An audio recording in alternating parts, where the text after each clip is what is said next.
In a bold move to revive stalled peace efforts, Ukraine has proposed direct talks between President Volodymyr Zelensky and Russia's Vladimir Putin. But as diplomats gather once again in Istanbul, hopes for progress remain uncertain. What's really happening behind closed doors? And could this be the beginning of the end for a war that's dragged on for more than 3.5 years?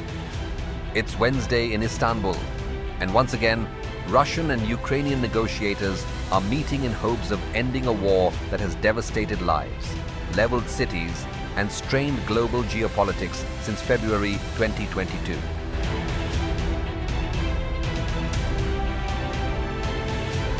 Ukraine has proposed that this historic meeting take place by the end of August, and not just between Zelensky and Putin. Kyiv wants US President Donald Trump and Turkish President Recep Tayyip Erdogan at the table as well. But Russia is signaling that it's far from ready to meet those terms. Speaking after the talks, Moscow's chief negotiator Vladimir Medinsky admitted there was a long way to go.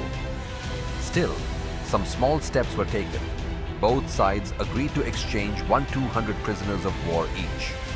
Russia also offered to return the bodies of 3,000 Ukrainian soldiers.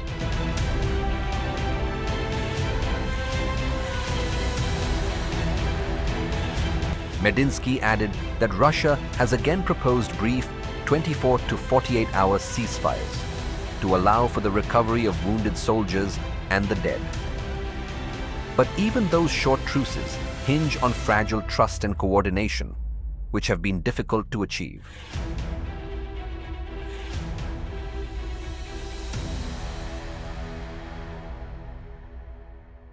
Turkey, the host of the talks, is once again stepping in as a mediator. Turkish Foreign Minister Hakan Fidan emphasized the urgency of progress. But while Ankara is pushing for a permanent ceasefire, another major player is raising the stakes: the United States.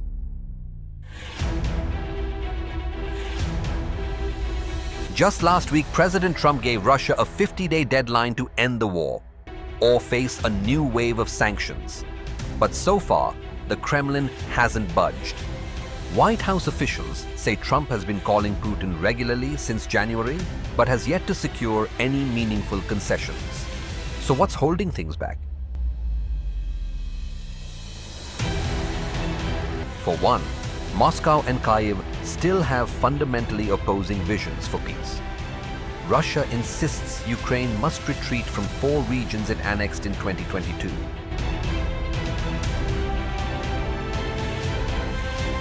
A demand Kyiv flatly rejects.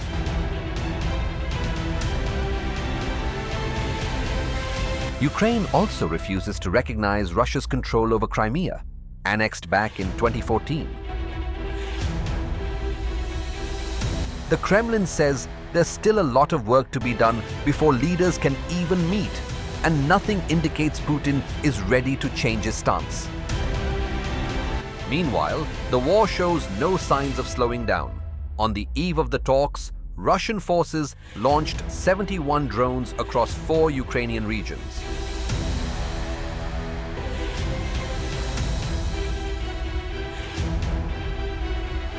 So, will a Zelensky-Putin summit actually happen by August?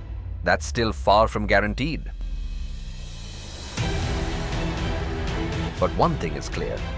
After years of bloodshed, the pressure on both sides to find a political solution is greater than ever.